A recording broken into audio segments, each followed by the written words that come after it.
Om Sadashiva Samarambam Shankaracharya Madhyamam Asmadacharya Paryantam Vande Guru Param Param Ishvaro Guratmeti Motiveda Vibhagine Vyomavda Vyakta Dehaya Dakshinamurtaye Namaha Savavedanta Sedanta Gocharam Tamagocharam Govindam Paramanandam Satguru Pranatosh Maham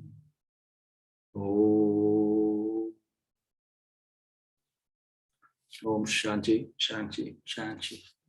Om Namaste. Welcome everyone. Panchadasi. Page 85. At the very beginning of that page, we have the verse 74.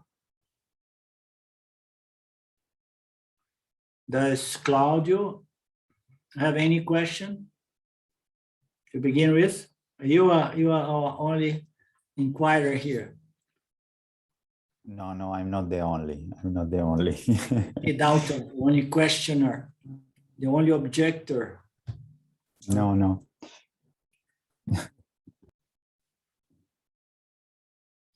So the verse 74 says, meditation will not produce an experience that will prove non-duality and validate this knowledge. So we're in a situation, we come to this knowledge, we receive the knowledge, we build up the merit to come in contact with this knowledge and with the teacher, and then we receive. Now we go through our Shravana, we receive the knowledge, and then we learn. Everything gets to be learned is there after a few months or years, depending on how intensely we work on it.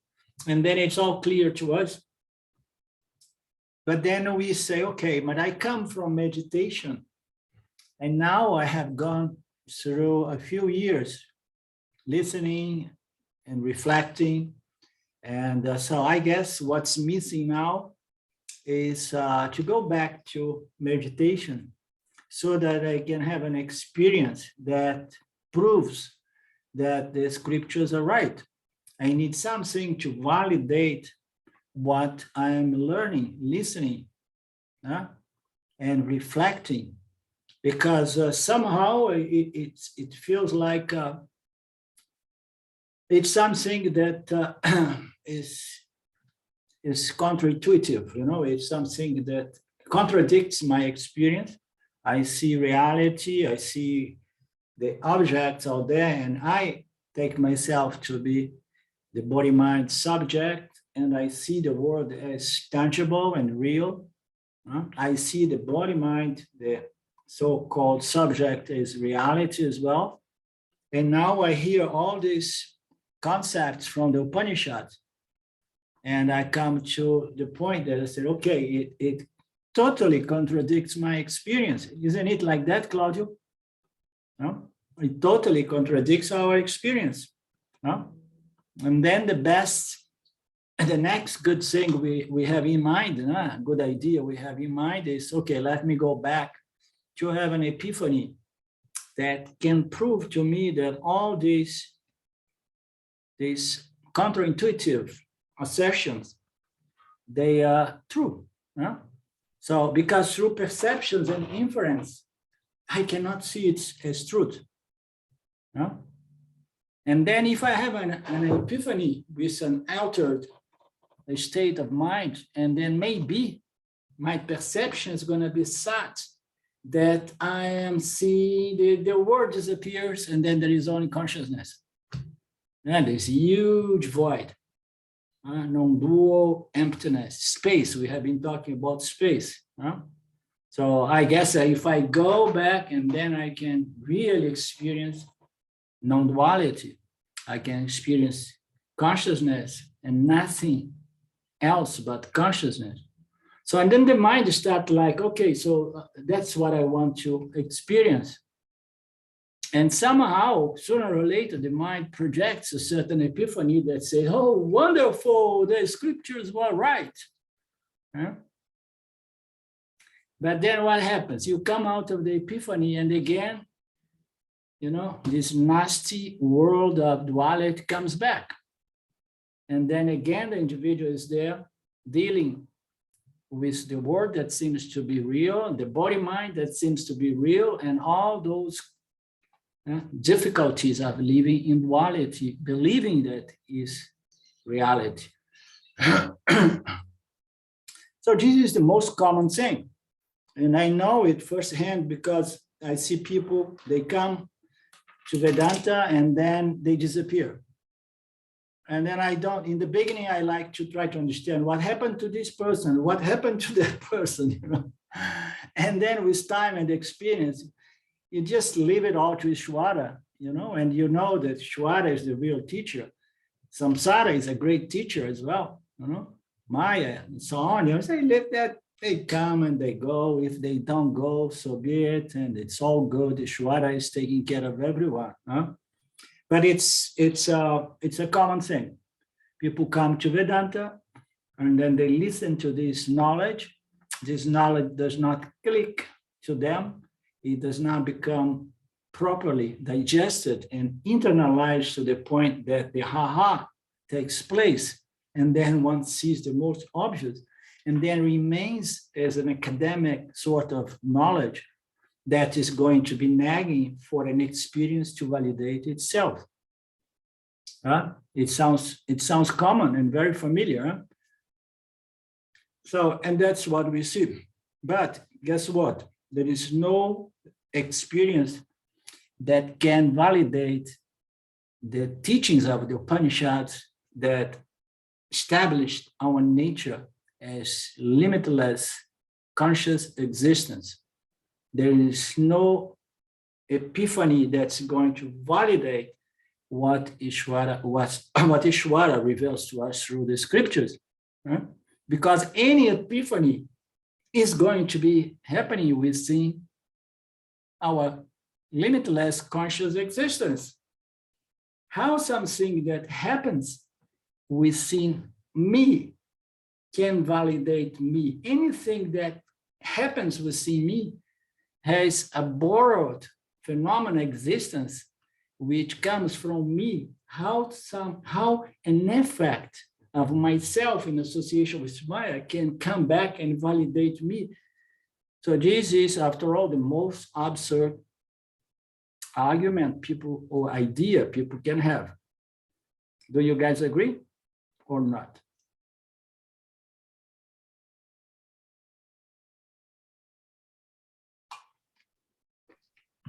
So Orlando, he's talking about Upasana meditation, not Nididhyasana, right? Yes, a good point. Meditation will not produce an experience. So when you see the experience there, we are talking about, experiential meditation. Meditation with an intent to produce a state, a mental state, mental condition. So what is the experience? The experience is the experience of a certain mental state. So in that mental state, I may have a vision, I may have a voice, I may have songs, I may have any kind of phenomenon appearing. So, but in all experience are going to be illumined, revealed, illumined by me and validated by me, and never the other way around. Never the other way around, because they depend on me, the light of my conscious existence in which this takes place, you understand? And it's even formulated with the help of my own imagination about what I like to experience. I put that in the field as well. So none of this is going to validate what we are. Of course, Nididhyasana will produce the direct knowledge that will prove non-duality and validate this knowledge. Okay, Nididhyasana will indeed produce a direct knowledge. What does that say? that says that Vedantic meditation is not going to produce an experience, but it's going to produce understanding, knowledge. It's a huge difference. And this understanding knowledge is a very unique sort of knowledge, understanding, because it's not an understanding or knowledge in respect to something other than myself. It is what we call self-knowledge, knowledge of my own self. That's why it's called a paroksha jnana, direct, immediate knowledge, because there is no distance or separation between the knower and the object of knowledge. Every objective knowledge, there is a division, there is this triad, knower, object of knowledge, and the knowingness or the knowledge of the object, the knower, knowledge, and object of knowledge. But in self-knowledge, there is no such a thing, because it is the knowledge of one's very self, one's very nature, right? It's self-knowledge, it's direct. So meditation will not produce, nididhyasana will produce this direct self-knowledge, to the extent that one follows these last declarations of the Upanishads, so the Mahavakyas of the Upanishads in a very contemplative mindset. So the mind is really absorbed, try to understand the nature of consciousness and why this is limitless, and why it's also the same with existence, and why I am that and not the intellect. Why? So one is obsessed with that until, the whole question burns itself, and then one enjoys doubtless self-recognition, self-knowledge, which is very simple. You do not need an experience to prove that you are a human being. There we go. So there are so many things that we don't need to put to the test again and again. Why? Because we have a hard and fast self-knowledge in respect to the fact that we are not a cockroach, but a human being, right? Nobody has doubt about that. So once we have knowledge, so knowledge is that which is always good, as we say. So we don't need an experience to prove that we are not a cat, but a woman or a man. So why you think that you need an experience to prove that you are what you are, if it is self-evident that you are this conscious existence, light, shining in the human intellect? So why we need, in the other case, we need to learn that we are a human being and not a cockroach. Culture is going to help us to define ourselves as a human being. Okay. In the case of this Vedantic knowledge, so we don't even need much culture or conditioning or education to somehow condition us to understand that we exist and we enjoy consciousness, because it is self-luminous, self-evident, it's shining in the human intellect 24/7. So we don't even need much of education, as in the case we need to be educated in the beginning that we are a human being. Now,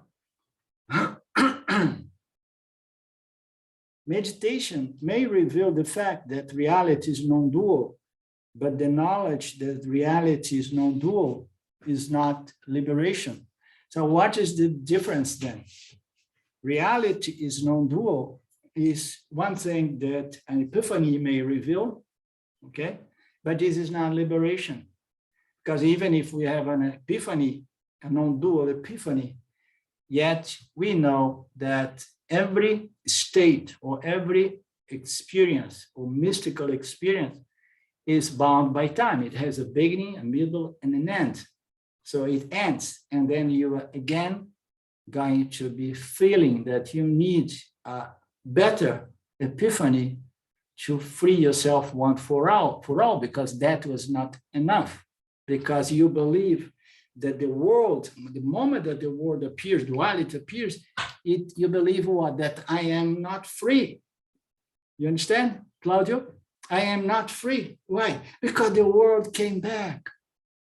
I am only free if I remove the world and then I experience space. We are talking about space as emptiness.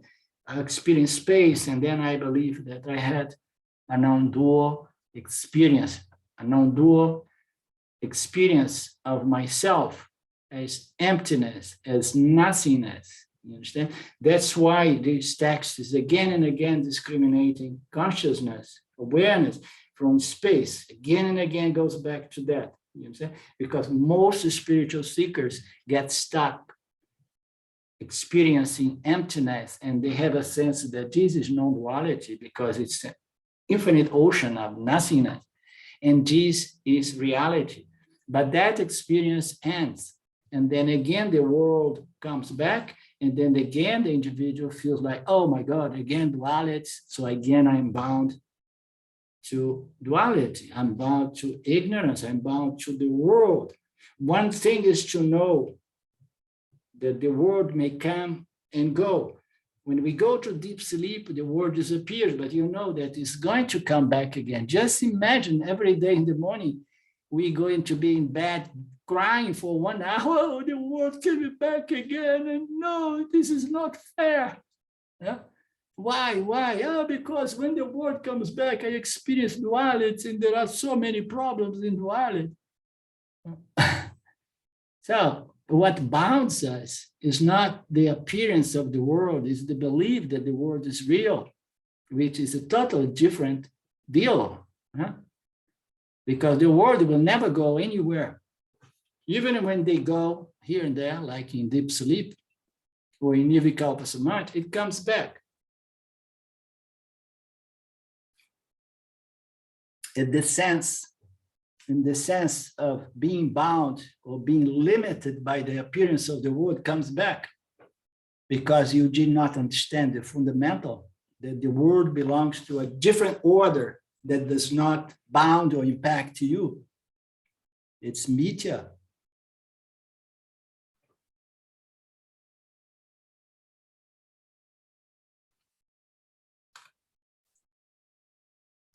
Meditation may reveal the fact that reality is non-dual, but the knowledge that reality is non-dual is not liberation, because experiential knowledge is mediate knowledge insofar as it depends on the experiencing entity and only dissolves the meditator and duality, temporality, living in the duality, subject-object, intact once the experience ends, as all experience do end. Rarely, furthermore, I would say, the meditator rarely assimilate self-knowledge during an epiphany. So why? First, because when we go into an epiphany, very often our mental state is altered, and our cognitive faculty is not as clear, okay? So there are many experiences that shows us. I don't know if you guys have ever experienced with ayahuasca, but ayahuasca is something, it's a magical, it's a medicine that comes from the forest.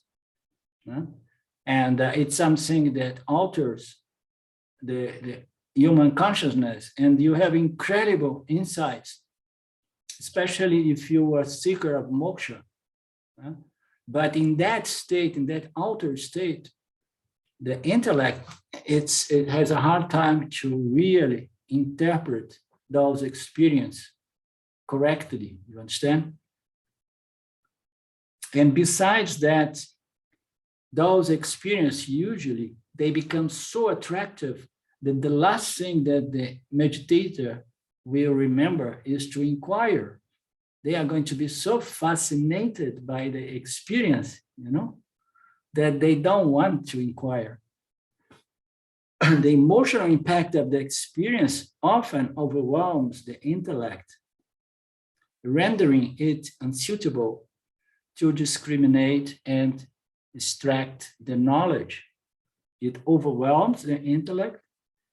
So emotionally, the experience is overwhelming, it's beautiful, and then the individual falls for experience, forgets that he wants to extract knowledge, and then when the experience disappears, he says, oh my God, I forgot to extract the knowledge. Now I need to have another experience. Next time, I'm not going to forget to extract self-knowledge. Huh?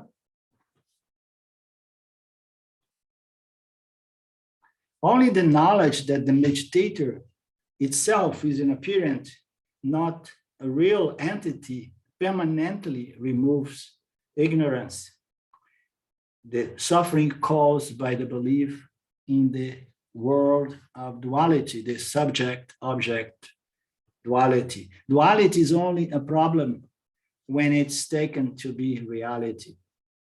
Okay, so duality does not go anywhere. Duality remains. The body-mind construct is going to be experiencing duality, but the body-mind construct in its highest expression, the intellectual, cognitive aspect of our subtle body, this intellect has the potential to understand the substantial nature of the Jivatma and the true nature of the Jivatma, which is the same nature of Paramatma and Jagata. So once it is understood, and then duality is no longer a problem, because it is known to be a superimposition on Satchitananda, conscious awareness, existence of the nature of limitlessness. Space presents itself to me, awareness, verse 75. Space presents itself to me, awareness, but it is revealed in my light, the same concept. So we are discriminating the emptiness, which seems to be the absence of the world, which seems to be the absence of duality, but yet there is a duality there. The seer, the meditator, the subtle intellect of the meditator, and the absence of tangible objects. So there is an experience of emptiness, and emptiness is not really nothingness. Emptiness is just another object, and the duality subject is still there. Space presents itself to me, consciousness, and it is illumined and revealed in my own light of awareness. So again, you said it's coming, and then it's going, it's coming and going, and I am the light in which this is illumined and revealed in my light. And then it says, I, consciousness, awareness, ever reveals myself to myself, because I am consciousness and I am self-luminous and always present. Okay, so I don't need, as consciousness, I don't need any source to illumine and reveal myself, because I am the only source of illumination. Every illumination of phenomenon comes from me. Everything that's revealed is revealed in my light. Yeah? It's revealed in my light. But I, awareness, do not require anything to reveal myself. That's why it's impossible to know the self objectively. It would mean that I need another source of consciousness to objectify and reveal, illuminate, reveal the self. But the self can never be seen, experienced, and known, because it's not an object. The self is self-luminous, and it's the only source of conscious light.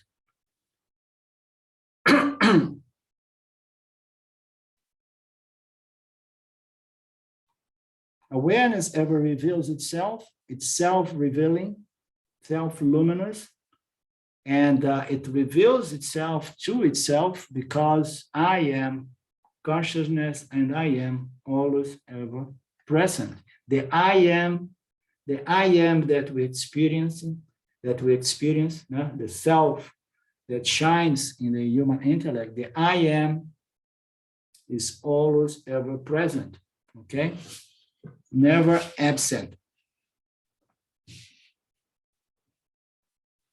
And then the commentary here says that when you drink sweet tea, the tongue does not distinguish the sweetness from the tea. This is on the unconscious level discrimination. So we are drinking a tea, and then there is some honey or sugar, and then we experience sweet tea. And the tongue does not discriminate the sweetness part from the tea part, okay? But the mind, the intellect, you know that the tea is not sweet and the sugar is not the tea, or the honey is not the tea. So there is no problem of mixing up things for as long as we have a clear knowledge about separating these things. Okay, we don't mix up the tea with the sweetness to the extent that every time I need something sweet, I go there and I open a bag of tea, and you understand? We don't make that confusion. Now we know that the sweetness comes from honey or sugar, and the tea comes from the plant. Yeah? So we don't mix because this knowledge is clear and the discrimination is done effortlessly, right? So likewise, we experience this world. This world is a mix of the elements, subtle elements, and the energies, the gunas, and so on. So the bottom line that it's all matter energy, okay? So we experience this world. This world is matter energy, but it's infused by the spirit.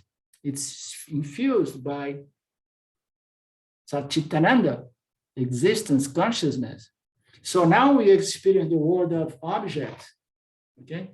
And we experience that, oh no, I'm just experiencing matter and energy.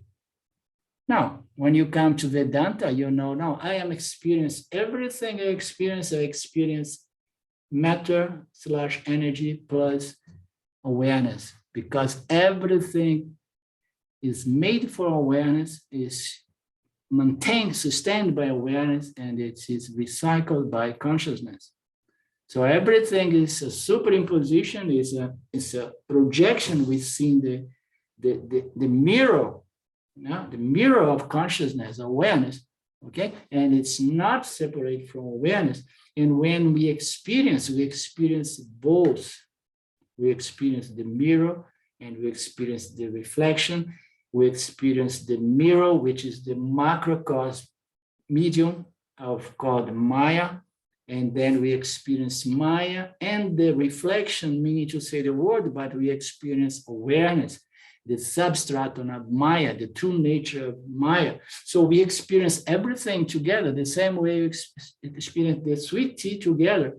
But here we know I can never have an experience without experience awareness, isn't it?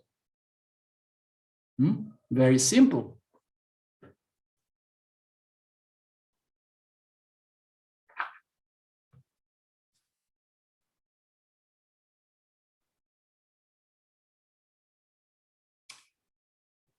When you drink sweet tea, the tongue does not distinguish, but the intellect, the knowledge, the jnana, knows that the tea is not sweet and the sugar is not the tea. The intellect, the chit aspect of Brahman shining the human intellect, has the knowledge, capability, and then it discriminates unconsciously, automatically. When you know you are limitless consciousness. Your experience of the world remains the same, but you know that you are only experiencing yourself, right?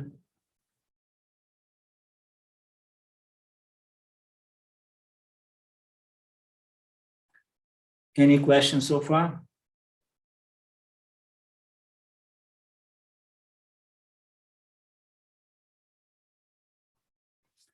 Verse 76. When the discrimination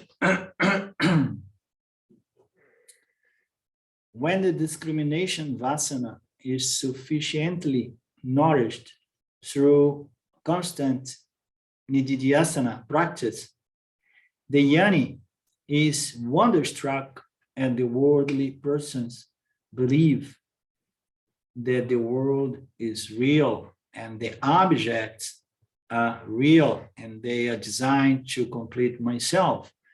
In other words, that even the most subtle of all objects, space, is real, and it's going to complete myself because it gives me an incredible experience of non-duality, of peace. But yet, it's not the ultimate reality, as we know.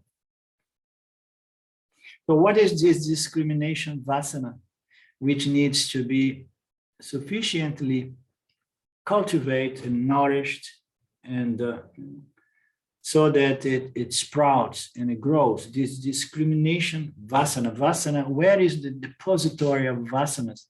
So the depository of vasanas is the causal body, of course. So we need to have this knowledge, firmly established in the causal body, so that this discrimination, which is nothing but this clear, firm, and hardwired knowledge, I am limitless consciousness and everything else is just a projection of myself. So this knowledge is so clear and firm for the yoni, that the yoni, without any effort, because she or he has cultivated this vasana for long enough until it developed roots in the causal body, and then automatically,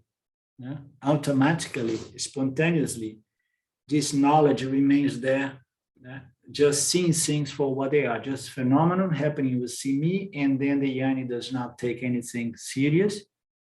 Okay, and then the yoni is just living its life, and he or she is wonderstruck at the samsaris that believing that the world is real and they need to get what they want at any cost in order to complete themselves. So they take the world so seriously. One of the characteristics of the yoni, it does not take the world seriously because it knows that it's just a projection that does not affect him or her. Whereas the samsari, the worldly person, takes the world so seriously because they believe that it's real and it needs to be set in a certain way. And then when you see the samsari is all the time trying to play with the setup of the world rather than get his mindset correctly, and developing the Vedantic vision.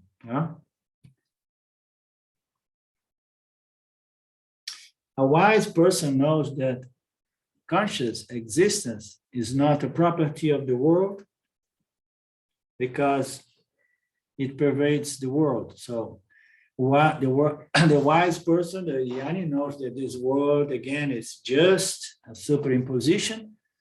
It is a projection. It's a reflection that, of course, we see the macrocosm mirror of my power called Maya. So the world is just a reflection or a superimposition, howsoever you want to see it. So a wise person does not believe that consciousness is coming out of the world as if the world is real, as if the world is the real cause of existence. The world is the real cause of my existence. Yes, I'm sure, because my mom and my dad, they made me. Therefore, they are from this world, and my body, mind, and my consciousness comes from this world. Therefore, I have an impression, a firm impression, that my conscious existence is coming out of this world. So the wise person knows that conscious existence does not come out of the world. It's not a property of the world. It's not a byproduct of the world. The world is appearing within conscious existence. But Maya does things in such a way that it makes it look, it's such an illusionist mind. It makes it feel and look as the world is producing, the world of object is producing existence. And then the world of object is producing human consciousness. That's the vision we find in science. Consciousness is a product or property of matter. But a wise person does not fall for that. It has done this work long enough, developed a Vasana. It's properly established. It does not fall for the tricks of Maya, because Maya is really, really talented in tricking everyone. That's why Lord Krishna says in the Bhagavad Gita, by the power of my Maya, I will trick everyone. I will delude everyone. A wise person does not get tricked by Maya. It knows that its existence does not depend on the world. It's not a property of the world. Consciousness does not depend on the world. It knows that what I am is conscious existence of the nature of limitlessness, and I pervade the entire world. Okay? He sees duality, the duality of things, but knows that the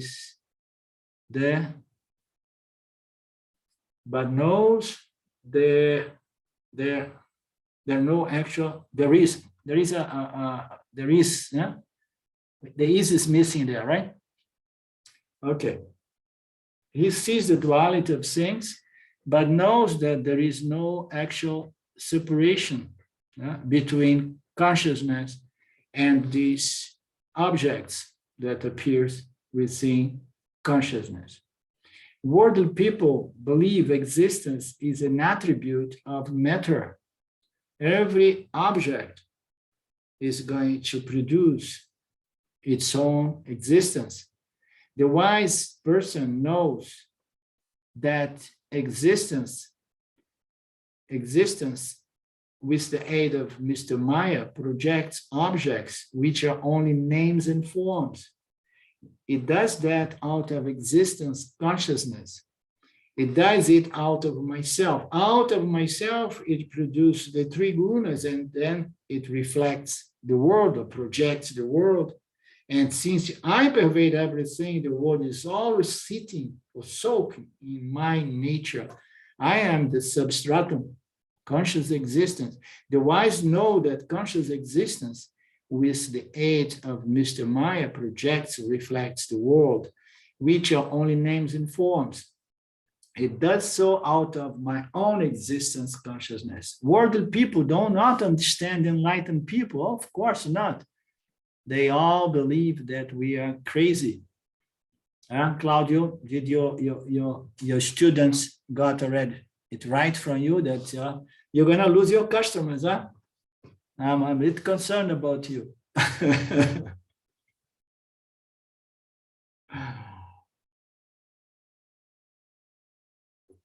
Claudio teaches meditation, Elizabeth, and he keeps trying to mix Vedanta with meditation. I keep telling him, watch out, you're going to lose your clients.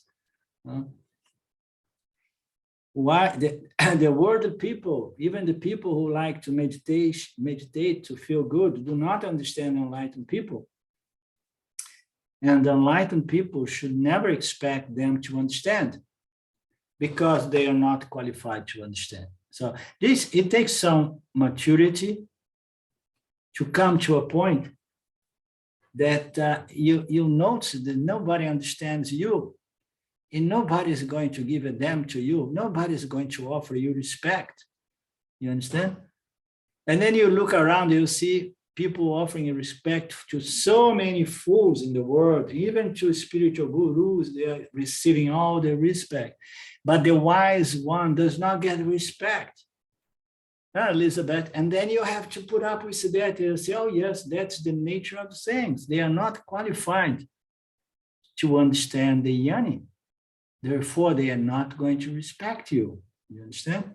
I had to learn that to understand that, you know, the wiser you are, less people are going to understand you, and less respect you're going to get from the world, until you get zero respect, maybe from a few of your friends and students. I think because you can't talk about it to anybody. Have you tried? You can't. No, no, no, I haven't. And I don't think we get, it's not possible. There is no understanding for that. There is no qualification here. There is no preparedness, definitely. Yeah, and we have taken years to come to understand. Absolutely, yeah. That's good. So you don't waste your time trying to push this knowledge into your friends. Yeah. Absolutely. Yeah.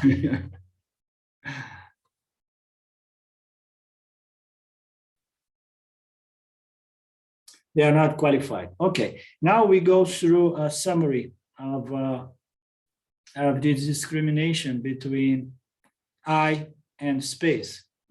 I, conscious existence, in this space. The space deludes us, you know. We believe that the space is the big deal, akasha, because it is empty, and it's a sort of non-dual experience. But we need to go and separate them in our mind, knowing that space, being the fundamental object, is always going to be pervaded or soaking in conscious existence. But there is no problem. And we are not there to mix the water from the milk. You know that story, Elizabeth? There was an ashram in India, and there was they were preparing breakfast and lunch for a lot of sadhus and people from the ashram. And then they have a very special, how you say, bird, big bird with a very long, how you say that?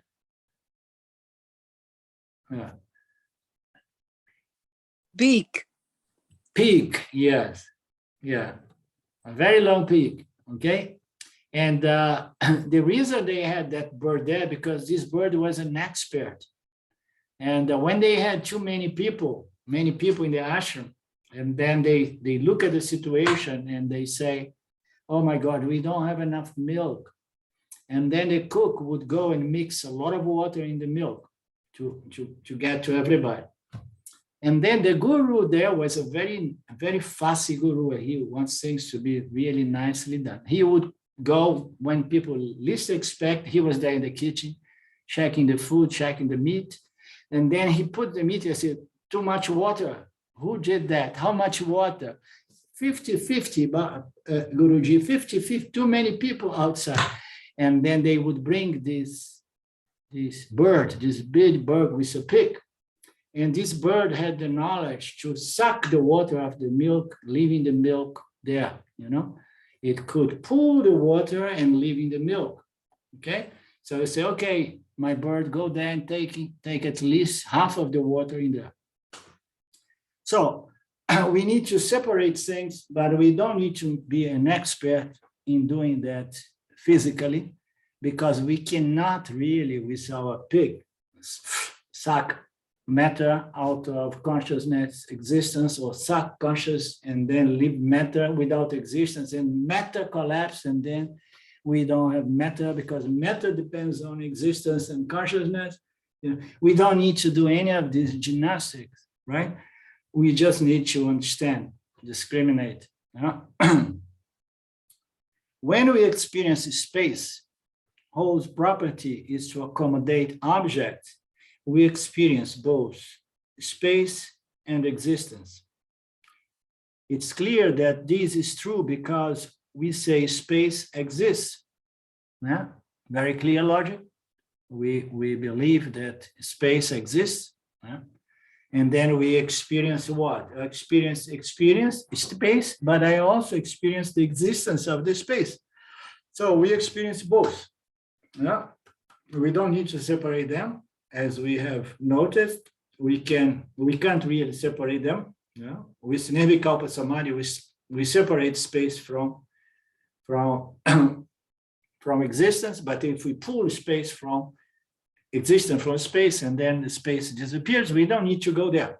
All we need to do is discriminate, okay? So we have space and we have existence. We know that existence is there together with space because we say, yes, space exists. So we know that space, the nature of space is accommodation. The very nature of space is not really a property. The very nature of space is accommodation. So we experience space and we experience existence. We say that because we verbalize that, saying space exists. And then when we experience space plus existence, we experience what? The accommodation aspect of space, because accommodation is the nature of space, is the accommodation part of space, okay? We experience the accommodation part of our experience of space is media. So we are understanding that the accommodation, the object aspect of that experience, which is the experience of space. We experience space and existence, but the accommodating aspect of that experience belongs to space and space belongs to media. The existence aspect of that space belongs to Satya, belongs to me. So that's the bottom line. The accommodation part of that experience of space is media, and the existence part of that experience of space is Satya. No? Very simple.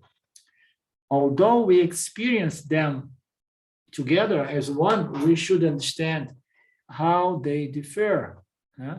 So how do they differ? Space depends on existence, and existence is free and independent of space. But people are going to believe, no, space exists, therefore existence depends on space. That's the confusion. We experience them together as one, and we should understand how they differ, though. But we should understand, you can never experience a property alone. So everything that exists in the universe, in the cosmos, is a property of consciousness in association with Maya. So consciousness, once Maya enters into the play, and then it reflects the world in its reflecting medium, Prakriti, and then we have everything as properties or attributes that apparently come from consciousness existence, okay? So you can never experience a property of something without experience. It's the substance from which that property arose. You understand? We can never experience a property alone. A property or a quality or an attribute is always together with a certain substance, right?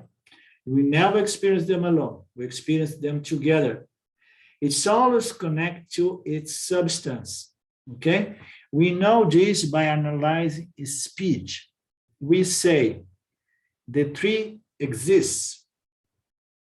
The treeness and the existence are mingled, mixed up together. Again, another example, the space exists, now the tree, which is a denser object. The tree exists. So again, we have one of these two is the substance and the other is the property. Okay? We say the three exist. What is the substance and what is the property? When we say the three exist, we are literally saying that the tree is the substance and the existence is its property. Okay? So when we say the tree exists, the treeness and the existence are mingled together. Discrimination is separating the property from the substance properly, not mistakenly. Mistakenly, if we tell people separate the substance from the property, they will say, oh, of course, the tree is the substance and the existence is coming out of the tree. So we say, no, no, no.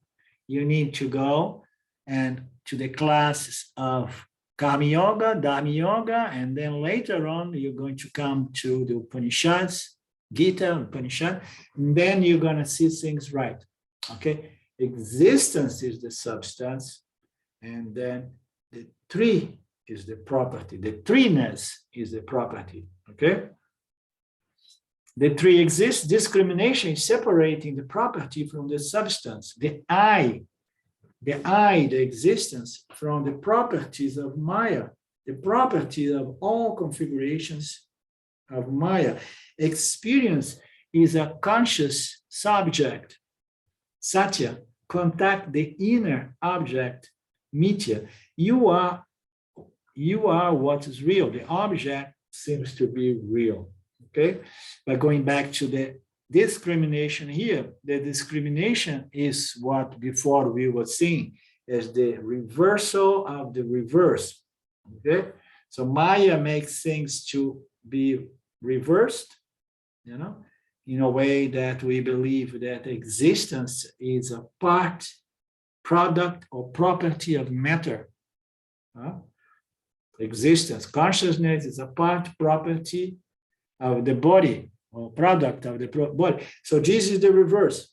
So the discrimination here is to reverse the reversal. Okay, we need to put things in a proper perspective and understand that the properties, okay, the properties all come from one substance, and this substance is consciousness every time Maya comes in operation.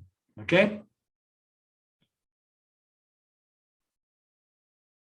We must learn to appreciate existence as a substance and the space and all other objects, all other elements as the property, the name and the form.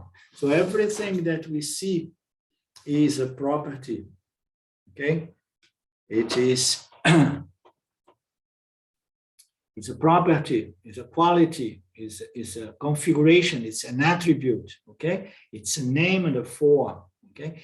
Take the pot away from the clay. So we have a clay pot, okay?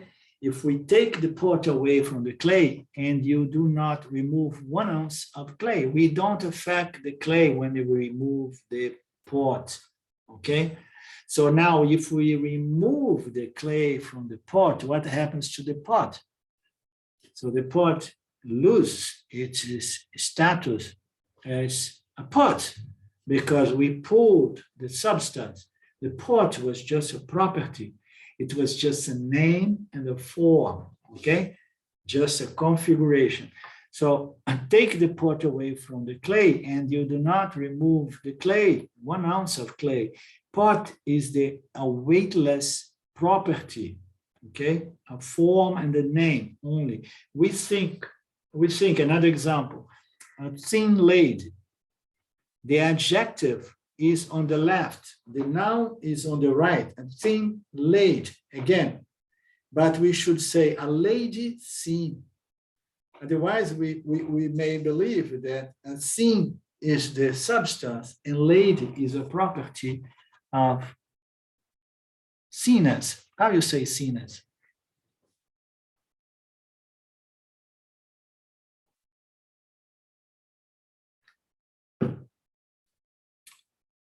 Appreciate the existence principle as an independent factor, not a dependent factor, and space as a dependent factor.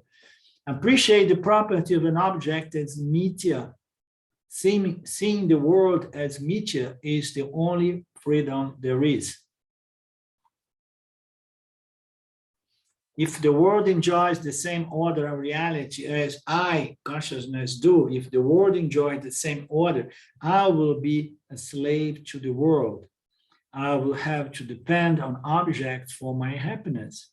I'm bound to the world because I have attributed the same order of reality to the object as myself. The same order. We belong to the same order of reality. I belong to the same order of the world, the same dimension, the same reality. No, the I belongs to another dimension, another realm, another order. The I belongs to mithya, to satya and mithya. There are so many different suborders within mithya. Okay, but they all subdivide, enjoy the same order and suborder of reality. Okay, but I stand alone as the only real order, the only reality, satya. Yeah? The world, if the world would enjoy the same order, and then okay, I am real, and I mean to say, I don't mean to say the body mind. I mean, I got to the point that I know, okay, no, I know I am consciousness, but consciousness is mixed up with matter, and consciousness may be coming out of matter. I take it to be true that I am consciousness, but I mix it up as the mind, but I believe that the world of objects out there, they belong, they enjoy the same order. Then what happens to that? I am real, consciousness or mind, and then the objects are there real. So now, you know, I am impacted by all other objects, and I depend on the objects because, and that's what indeed happens. Everybody running to or from objects, trying to establish completion and freedom. Why? Because we unconsciously, we establish that the objects belong to the same order as I. You understand that? So, and then I depend on the object for my completion, for my fullness, for my satisfaction, for my peace, for my happiness, because I have been mixing up myself with the body-mind complex. I take myself to be the body-mind, even if I label that as consciousness, and then I put myself in the same order of reality with the other object, and then I'm bound to the world of objects, I'm bound to samsara. I will be a slave to the world. I will have to depend on objects for my happiness. If awareness, consciousness is without property, if awareness is without properties or qualities, nirguna, then space cannot be real, or it would lend its properties, which is sound more accurately, to awareness. So if I and space would belong to the same order, you know, when things within the same order, they are always impact one another. You see in mithya, there are different orders, there are suborders in mithya as well, different realms, different states like sleeping state and dream state, awake state as well. So everything is suborder, but within every one of these orders or suborders, everything is impacting everything else. Of course, what happens in the dream state is not going to impact the awaker, but we see the awaker and the totality of the awakers, everything in that field of experience is impacting everything else, every other visuals, you understand? But when you stand on a different order of reality, like I am the awaker and not a dreamer, and then the dreamer can do something like robbing a bank, and that is not going to impact you as the awaker. Why? Because it belongs to a different order. You understand? But when you put yourself on the same order of the objects projected by media, and then we suffer. Why? Because everything we see in its order impacts everything else. It's unavoidable. Something changed, and then I am changing. And nobody likes to be in a constant flux of change. It is unsettling.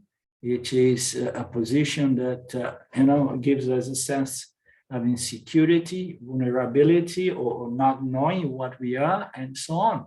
Because I'm changing all the time. So why people are so much concerned about not changing? Because changing, it's disturbing. All the time. You try to freeze a set of experience that is favorable to you. When you see your mind is changed, the circumstances change, everything is changed, you'll say, oh my God, things are going south again.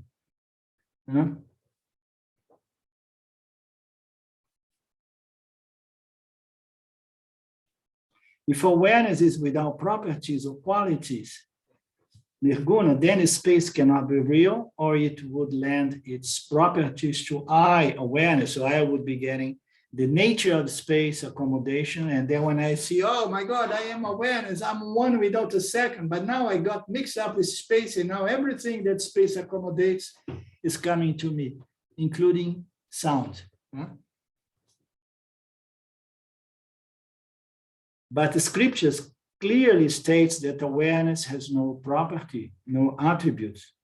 Careful examination of one's experience also reveals the fact that awareness does not modify as experience appears in it. And this we can put to test. Isn't it, Claudio? Have you noted that the mind changes with experience, but consciousness does not change? Have you ever put it to the test?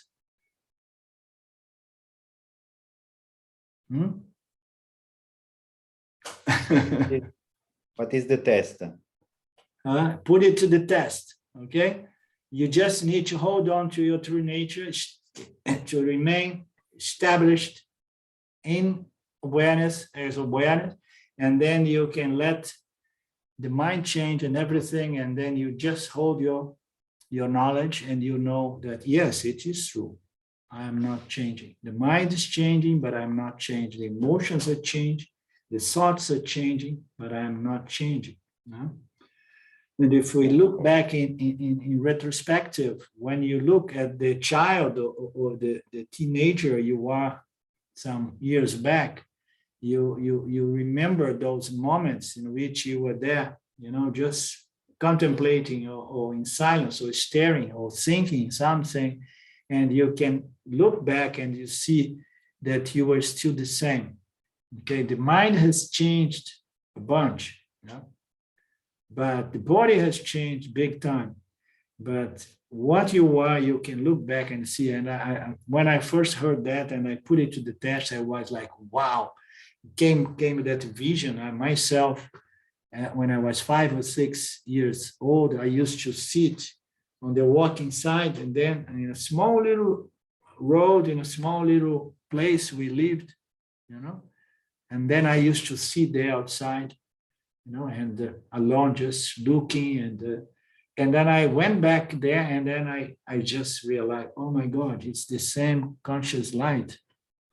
I was there as a child, shining, and then now it's shining as well. The mindset has changed. Yeah, but I do not change. I do not modify.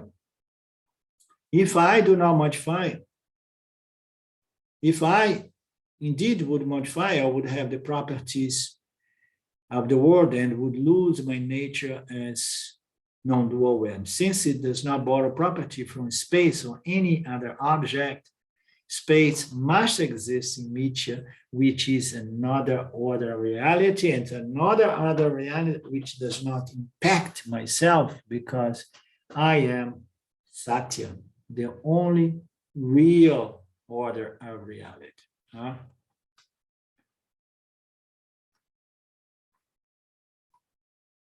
If you see Akasha, and by extension, any element, let's stop here because I don't want as to anyone to get tired.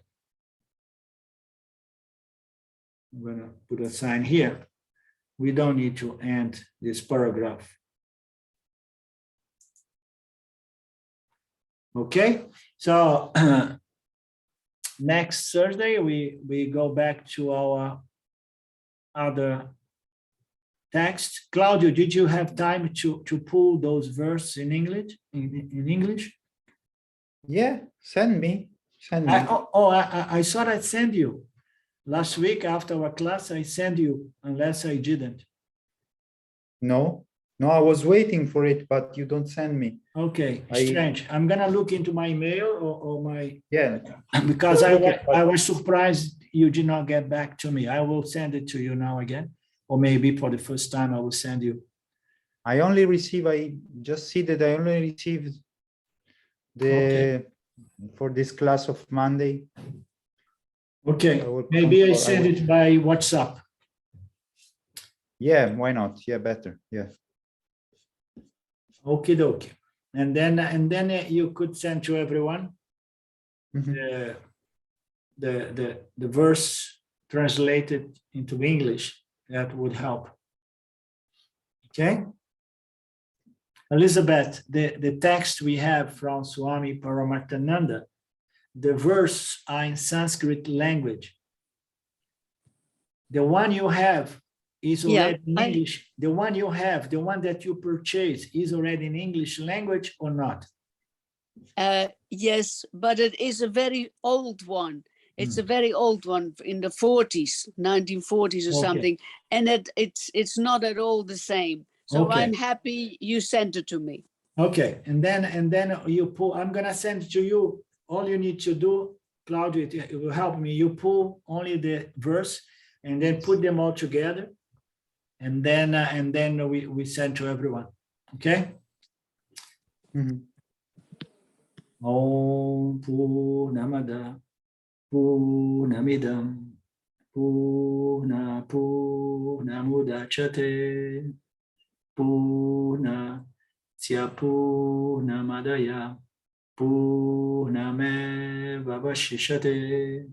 Om Shanti Shanti Shanti.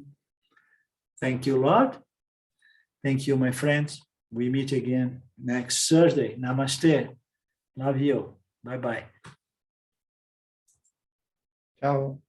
Ciao, ciao.